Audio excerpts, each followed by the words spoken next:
नमस्कार, स्वागत है आपका प्रॉपर्टी प्लस के इस खास एपिसोड में। त्योहारी सीजन है, पूरा देश हर्षोल्लास के साथ दिवाली और तमाम त्यौहार मनाने की कोशिश कर रहा है और इसी क्रम में हम प्रॉपर्टी प्लस में इस खास त्यौहार को मनाने की कोशिश कर रहे हैं। जाहिर तौर पर जब त्योहारी सीजन आते हैं तो लोग निवेश करते हैं, गृह प्रवेश करते हैं, नए घर खरीदते हैं। तो प्रॉपर्टी सेक्टर में इस बार किस तरह के ऑफर्स हैं, किस तरह का माहौल है, किस सेगमेंट में सबसे ज़्यादा सेल हो रही है और कहाँ पर आपको सावधानी बरतनी है। अगर आप डेवलपर का फ्लैट ले रहे हैं तो आपको क्या ध्यान रखना है, अगर आप अपना घर बना रहे हैं तो आपको क्या ध्यान रखना है। ये इन्हीं सारी चीज़ों पर बात करने की आज हमारी कोशिश होगी। हमारे पास 3 खास मेहमान जुड़े हैं। सबसे पहले मैं आपका परिचय कराता हूँ। हमारे साथ गुलाम जिया साहब हैं, सीनियर एग्जीक्यूटिव डायरेक्टर हैं नाइट फ्रैंक इंडिया से। हमारे साथ सौरभ वोहरा हैं, फाउंडर हैं, सीईओ हैं अलाइफ के। और हमारे साथ हैं अखिल गुप्ता जी, फाउंडर हैं, चीफ प्रोडक्ट ऑफिसर हैं, टेक्नोलॉजी ऑफिसर हैं nobroker.com के। तो अखिल जी, गुलाम सर और सौरभ जी, बहुत स्वागत है आपका जी बिजनेस पर। गुलाम साहब, आपसे शुरुआत करेंगे। आमतौर पर हर साल हम दिवाली में इस तरह का प्रोग्राम करते हैं और हमारी कोशिश ये होती है कि इस त्योहारी सीज़न में अगर कोई घर खरीद रहा है या इन्वेस्ट कर रहा है तो उसके डिसीज़न में हम किसी तरह से हेल्प कर पाएँ, उसको पॉजिटिव इन्वेस्टमेंट उसका हो पाए। अगर वो घर खरीद रहा है तो सही जगह पर वो निवेश करें। इन्हीं सारी चीज़ों को ध्यान में रखते हुए सबसे पहले तो मैं मूड और माहौल समझने की कोशिश करूँगा। आपके पास तमाम आंकड़े आते हैं, टॉप सिटीज़ के आंकड़े आते हैं, जो टियर 2 सिटीज़ हैं उनके आंकड़े आते हैं। तो किस तरह का मूड माहौल है इस फेस्टिव सीज़न? बहुत बहुत शुक्रिया फ़र्स्ट ऑफ ऑल मुझे आपके इस बेशकीमत प्लेटफॉर्म पर इनवाइट करने का। हमेशा की तरह बहुत खुशी है। चूँकि आंकड़ों की बात चल रही है तो इस बार पिछले चंद महीनों में या शायद 4-5 महीनों के दरमियान कुछ इस तरह की अटकलें लगाई जा रही थीं कि शायद मार्केट में गिरावट आना शुरू हो गई है, मकानों की बिक्री घटती दिखाई दे रही है। लेकिन जब हमने अभी कुछ चंद दिनों पहले मार्केट का जायज़ा लिया तो हमने पाया कि इस किस्म का कोई इशारा हमें तो कम से कम नहीं मिल रहा। ख़ास तौर से मैं इसका एक उदाहरण देना चाहूँगा। मुंबई में जिस तरह का डेटा हमने इस सितंबर में पाया है, हालांकि सितंबर में शायद ऐसे बहुत ही कम होता है कि श्राद्ध पक्ष और नवरात्रा दोनों इकट्ठे सितंबर के महीने में आए हैं, उसके बावजूद सितंबर का महीना 2025 का पिछले 10 साल के सितंबर से बेहतर रिजल्ट दे गया है। 12,000 से ज़्यादा मकान इस महीने में बिके हैं। तो हम ये कहना चाहते हैं कि इस समय मार्केट में कुछ तरह की अटकलें चल रही हैं, लेकिन जो ख़रीदार सीरियसली अपने मकान ख़रीदना चाहते हैं उनके लिए आवश्यक है कि जो थोड़ा सा फ़िल्टर लगाएं, इन सारी आवाज़ों को दूर रखें और उनका दिल जो कहता है, अगर उन्हें उनके मन में ये बात आती है कि ये मकान उनके लिए बेहतर है और ख़रीदना चाहिए तो प्लीज़ ख़रीद लें। ये सब इंतज़ार ना करें कि मार्केट गिरेगी तो अगले साल बेहतर डील मिलेगी। ये बड़ी इंपॉर्टेंट बात आपने कही कि रियल एस्टेट में अक्सर होता है कि कुछ मिस हो जाता है तो फिर आगे हम पछताते हैं कि अरे ये तो मिस हो गया, पहले ये इतने का था अब इतने का हो गया। लेकिन इस बीच में आप जो मिस अगर कर रहे हैं तो ये ध्यान रखें कि कहीं वो ऐसी प्रॉपर्टी ना हो जहाँ पर आपका मिस करना अच्छा हो गया। मेरा कहने का मतलब है कि ड्यू डिलिजेंस करना बहुत इंपॉर्टेंट है किसी भी प्रॉपर्टी में, और फोमो फेयर में ना पड़ें। फेस्टिव सीजन में तमाम फोमो फेयर देखने को मिलते हैं। सौरभ जी, आपके पास आएंगे और आपसे समझना चाहेंगे कि हर दिवाली हम देखते हैं कि इन्वेस्टमेंट को लेकर प्रॉपर्टी में काफ़ी अच्छा रुझान देखने को मिलता है और आपका जो प्लेटफॉर्म है, आप जो फ्रैक्शन ओनरशिप का एक नया पूरा मार्केट इंडिया में इमर्जिंग मार्केट है, इस फेस्टिव सीज़न कैसा रिस्पांस मिल रहा है आपको? क्या कुछ ऑफर्स दे रहे हैं आप और क्या कुछ डिफरेंट है बीते साल के मुकाबले? पहले तो दीपक जी धन्यवाद, स्टूडियो पे आपने बुलाया दिवाली के इस पावन अवसर पे। जैसे अभी सर ने बताया, मेरे ख्याल से मार्केट का जो ओवरऑल रुझान है वो यही था कि मार्केट अब गिरेगा, अब थोड़ा फॉल आएगा। But as he rightly mention, मुझे लगता है कि ये सिर्फ विचार करके उसके लिए रुकना कि अच्छा माहौल आएगा, अच्छा समय आएगा। अगर आपको कोई भी निवेश करने की अच्छी अपॉर्चुनिटी रियल एस्टेट में इंडिया पे मिल रही है तो मेरे ख्याल से जिस तरीके से हम लोग डिमांड को बढ़ते हुए देख रहे हैं, जिस तरीके से हम लोग हर माइक्रो लोकेलिटी पे देख रहे हैं कि व्यवसाय बढ़ रहा है, कमर्शियल बढ़ रहा है, ऑफिस बढ़ रहा है, उसके आसपास का लिवेबिलिटी धीरे धीरे बढ़ता ही जा रहा है। तो मुझे ये लगता है कि जहाँ पर भी आप अगर अपना पूरा रिसर्च करके ये देख पाते हैं कि जहाँ पर कमर्शियल डेवलपमेंट हो रहा है, ऑफिसेज आ रहे हैं, उसके आसपास का अगर रेजिडेंशियल मार्केट ग्रो होते हुए मिल रहा है, उस टाइप की निवेश करने की अगर अपॉर्चुनिटी मिलती है, चाहे वो कमर्शियल में मिले, चाहे वो रेजिडेंशियल में मिले, और अगर आपने अपना राइट रिसर्च और ड्यू डिलिजेंस कर लिया है तो उसमें हम निवेश को राइट टाइम का वेट करने की ज़रूरत नहीं है। Demand in these markets are growing, तो ये मार्केट मेरे हिसाब से तो निवेश करने के लिए भी बहुत अच्छा है। बिल्कुल, मार्केट निवेश करने के लिए बहुत अच्छा है। साउथ का मार्केट काफ़ी इंपॉर्टेंट मार्केट है और अखिल जी हमारे साथ जुड़े हुए हैं, काफ़ी अच्छी पकड़ रखते हैं साउथ के मार्केट पर, बेंगलुरु में जमे हुए हैं, नो ब्रोकर से हैं। अखिल जी, एक बार फिर से स्वागत करेंगे आपका जी बिजनेस पर और आपसे समझना चाहेंगे कि इस बार बेंगलुरु में, चेन्नई में या हैदराबाद में किस तरह का रिस्पांस देखने को मिल रहा है फेस्टिव सीजन में? किस सेगमेंट में सबसे ज़्यादा डिमांड आ रही है? धन्यवाद मेरे को इनवाइट करने के लिए and happy Diwali to all the customers. जैसे कि जिया जी बोल रहे थे और सौरभ बता रहे थे, तो हमें भी स्लो डाउन होता हुआ तो नहीं दिख रहा है। एक फंडामेंटल चेंज जो हमने मार्केट में देखा है वो ये था कि आज से 3-4 साल पहले से कंटिन्यूसली अगर आप रेंटल्स पे देखो तो 10-12% हर साल रेंट की इंक्रीमेंट हो रहा था।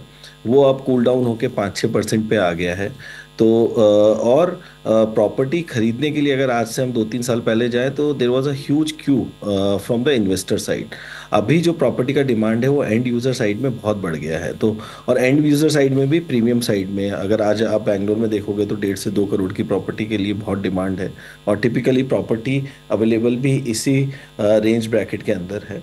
तो एंड यूज़र मार्केट में हम काफ़ी अच्छा ट्रैक्शन देख रहे हैं। प्रीमियम प्रॉपर्टीज़ के अंदर, हाई एंड प्रॉपर्टीज़ के अंदर काफ़ी अच्छा ट्रैक्शन है।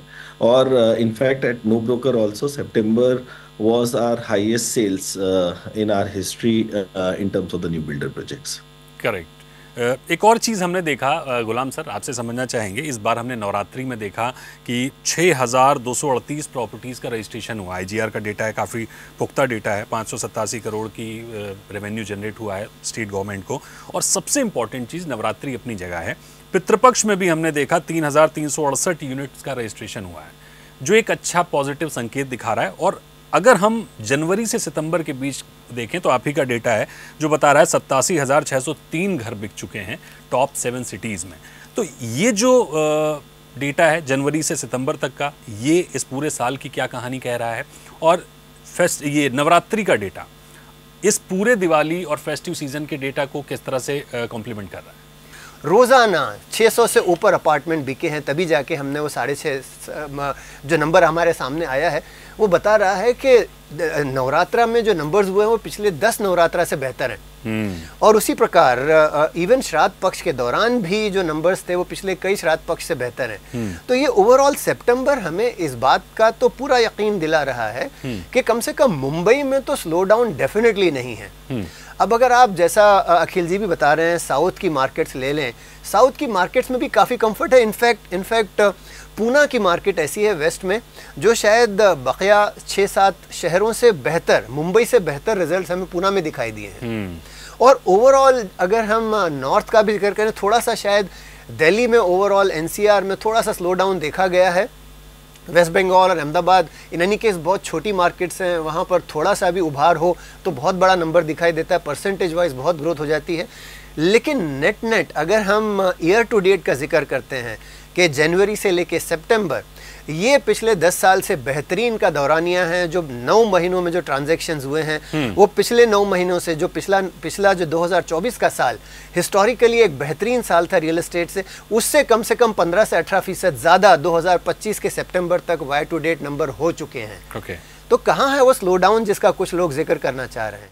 सौरभ जी, आपसे मेरा सवाल ये होगा कि फ्रैक्शनल ओनरशिप हमने देखा पिछले 4-5 सालों में काफ़ी तेज़ी से बढ़ी है। हम समझना चाहेंगे कि जिन्होंने निवेश किया था उन्हें किस तरह का रिटर्न मिला है, और जब से सेबी ने SME REIT में इसको इंक्लूड किया है तब से किस तरह का रिस्पांस देखने को मिला है? जब से ये सेबी का SME REIT का आया है तो ऑब्वियसली जो लाइसेंस की पूरी प्रक्रिया है, तो उसमें लाइसेंस लेने पे सारे फ्रैक्शनल ओनरशिप प्लेटफॉर्म्स को थोड़ा समय लग रहा है। बट जो सबसे अच्छी चीज़ हमें देखने को लग रही है कि इस पे पूरा जो विश्वास है इस कस्टमर्स का वो बढ़ता जा रहा है। बिकॉज जैसा हमको पता है कि पहले अपन एक अनस्ट्रक्चर्ड तरीके से काम करते थे, रेंटल पे जहाँ पर सेकंड होम अलाइव जैसे प्लेटफॉर्म का है तो कहीं ना कहीं 6 से 8% का सालाना रेंटल यील्ड आता है।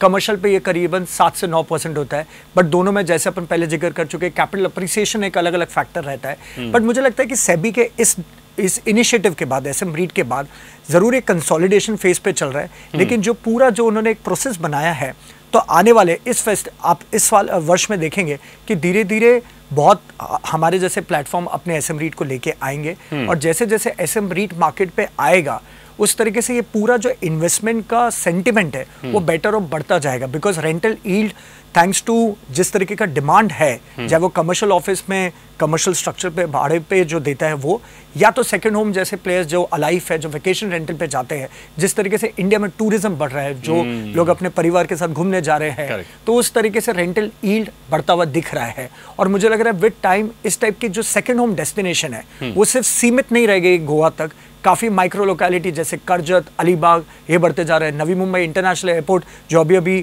अपने प्रधानमंत्री जी ने जिसका उद्घाटन अभी करा है रिसेंटली, उसके हिसाब से जैसे जैसे कनेक्टिविटी इन सारे सैटेलाइट टाउन्स की बढ़ेगी वैसे वैसे आप देखेंगे रेंटल यील्ड बढ़ेगा, और इस टाइप के जो हमारे जैसे प्लेटफॉर्म है सेकंड होम के, उधर इन्वेस्टमेंट करने के लिए अपने कस्टमर्स को निवेश करने के लिए एक जरिया मिलते जाएगा। जाहिर तौर पर ऑप्शंस बहुत सारे बनते जा रहे हैं, रिटर्न बड़ा रोल निभाता है। रिटर्न जैसा कि सौरभ जी ने बताया 6 से 8% का रिटर्न है। आपसे मेरा एक बड़ा इंपॉर्टेंट सवाल ये होगा कि आप बेंगलुरु में बैठे हैं, टेक्नोलॉजी का वो शहर है और आईटी सेक्टर का वो शहर है, लेकिन इस बीच आईटी सेक्टर पर हमने बड़ी चिंताएं देखी हैं, बड़ी दिक्कतें देखी हैं। एक तो H1 वीज़ा की वजह से, दूसरा हमने देखा कि AI कुछ बड़े रोल निभा रहा है, और तीसरी बड़ी बात कि TCS और एक्सेंचर जैसी कंपनियों ने बड़े नंबर्स दिए हैं छटनी के। तो इन सारी चीज़ों को अगर हम क्लब करते हैं तो बेंगलुरु का रियल एस्टेट मार्केट किस दिशा में जाता हुआ दिख रहा है, किस तरह का रिस्पांस मिल रहा है, लोगों में कितनी चिंताएं हैं? अगर आप ले ऑफ्स की बात करेंगे और AI का इम्पैक्ट देखेंगे तो AI का इम्पैक्ट रियल है, और AI आपकी एफिशिएंसी बढ़ा रहा है। और जब आप एफिशिएंसी बढ़ा रहे हैं और जब भी कोई एक टेक्नोलॉजी ट्रांसफॉर्मेशन आता है, जैसे कि मैं पहले भी कहता रहा हूँ कि जब बैंकिंग में टेक्नोलॉजी आया, सॉफ्टवेयर्स आए, तब लोगों ने बोला था कि अब बैंकिंग की जॉब्स ख़त्म है, अब बैंक्स में कोई जॉब नहीं होगा, सब काम कंप्यूटर करेगा। बट उसके बाद देखिए क्या हुआ है कि नंबर ऑफ़ बैंक्स बढ़ गए हैं, overall number of jobs in banks are more. Same चीज़ आईटी में भी होगी। हर चीज़ एक ट्रांसफॉर्मेशन के दौर से जाती है। ट्रांसफॉर्मेशन के वक्त कुछ छटनी होती है, कुछ रोल ऑप्टिमाइजेशंस होते हैं, बट नए रोल निकल के आते हैं। तो सेम चीज़ आईटी के अंदर भी होगा।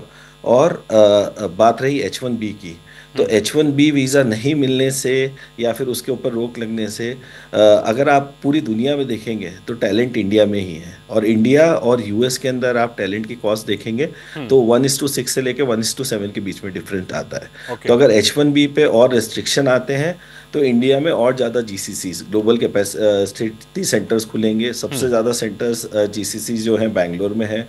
अभी आप अगर आपने लास्ट वीक न्यूज़ देखी होगी तो 2-3 कंपनीज ने बोला है कि वो इंडिया में GCC खोलने वाले हैं। एंट्रोपिक का ऑफिस खुलने वाला है, OpenAI ने एक इंडिया में ऑफिस खोला है। तो नई कंपनीज, नए रोल्स आएंगे, और बेंगलोर के अंदर डिमांड बढ़ती ही है, कम नहीं हो रही है। और उसके अलावा अगर आप देखो लास्ट 1 साल के अंदर स्टॉक मार्केट के अंदर जो रिटर्न्स हैं वो ऑलमोस्ट नील या नेगेटिव के बराबर है। तो आज से 2 साल 3 साल पहले जो लोग सोच रहे थे कि रियल एस्टेट में पैसा नहीं डालना है और हम तो स्टॉक मार्केट में 12, 15, 18, 20% साल का बना सकते हैं, अब वो लोग रियलाइज कर रहे हैं कि रियल एस्टेट आपके पोर्टफोलियो का पार्ट होना चाहिए, क्योंकि ये एक ऐसा एसेट सेक्टर है जिसमें आपको 6-8% का कंसिस्टेंट रिटर्न मिल सकता है। तो वो भी एक रीज़न है जो इन्वेस्टमेंट कंटिन्यू रखता है रियल एस्टेट के अंदर। ठीक है गुलाम सर, इस पर आप कुछ कहना चाह रहे थे? मैं थोड़े आंकड़ों की तरफ आपका ध्यान आकर्षित कराने की इजाज़त चाहता हूं। जो अखिल जी जिस चीज़ का जिक्र कर रहे थे, इसके सपोर्ट में चंद आंकड़े आप अगर ध्यान में रखें कि जो इस सितंबर 2025 में जो 3 क्वार्टर्स मुकम्मल हुए हैं, इसमें भारतवर्ष का overall office consumption 66 million cross कर चुका है। आप यकीन माने इस साल हमें पूरी उम्मीद है कि 80 मिलियन से ऊपर हमारा ऑफिस स्पेस अब्जॉर्प्शन होने वाला है।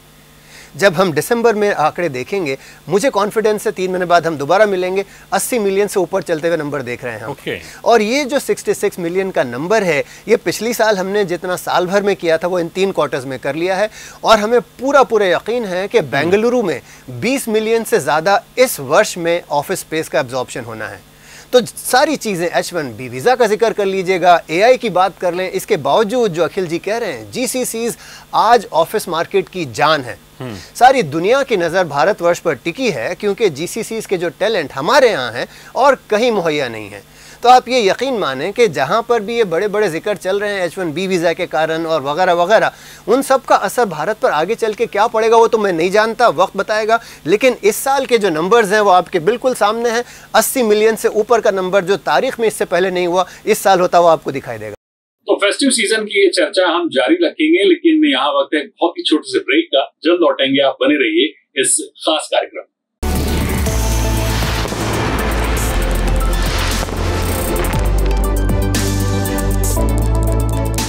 वेलकम बैक, स्वागत है आपका प्रॉपर्टी प्लस के इस दिवाली स्पेशल शो में। आज के शो में हम चर्चा कर रहे हैं कि इस त्योहारी सीजन में अगर आप कहीं घर खरीद रहे हैं या निवेश कर रहे हैं तो किन बातों का ध्यान रखना बहुत जरूरी है, मार्केट का ट्रेंड कैसा है, मूड माहौल कैसा है, सारी बातों पर चर्चा जारी है और तमाम गेस्ट हमारे साथ जुड़े हैं चर्चा को आगे बढ़ाने। सवाल पूछना चाहूंगा, जो लोगों की अक्सर सवाल रहता है कि नई लोकेशंस कौन सी आ रही हैं। हम टॉप सिटीज़ की तो अक्सर बात करते हैं, लेकिन टियर 2 सिटीज़ की जब हम बात करते हैं तो लोग इन्वेस्टमेंट के लिए उन शहरों को देखते हैं। तो इस फेस्टिव सीज़न या इस पूरे साल में तमाम हमने देखा एयरपोर्ट भी आ रहे हैं, जैसे नवी मुंबई का एयरपोर्ट आया, मुंबई 3 की बात हो रही है, जेवर एयरपोर्ट आ रहा है, उधर काफ़ी हलचल देखने को मिल रही है। इसके अलावा और भी तमाम करीब 105 एयरपोर्ट बनाने की सरकार ने बात कही थी। तो इसको ध्यान में रखते हुए आप इमर्जिंग लोकेशंस कौन सी देख रहे हैं? देखिए, आप शायद उड़ान स्कीम का जिक्र कर रहे हैं, जिसके अंतर्गत कई सैकड़ों नए एयरपोर्ट्स तैयार हो रहे हैं। लेकिन इन सब के पीछे मैं एक बात कहना चाहूँगा कि निवेश के लिए प्रॉपर्टी ख़रीदना थोड़ा सा चिंताजनक विषय है। आप ये जो नए शहरों का जिक्र कर रहे हैं, बिल्कुल ज़रूर है कि नए शहर बन रहे हैं, लेकिन पहली चीज़ तो ये कि हम जिन जॉब क्रिएशन का जिक्र कर रहे हैं वो अब भी टॉप 8 शहरों तक ही सीमित हैं।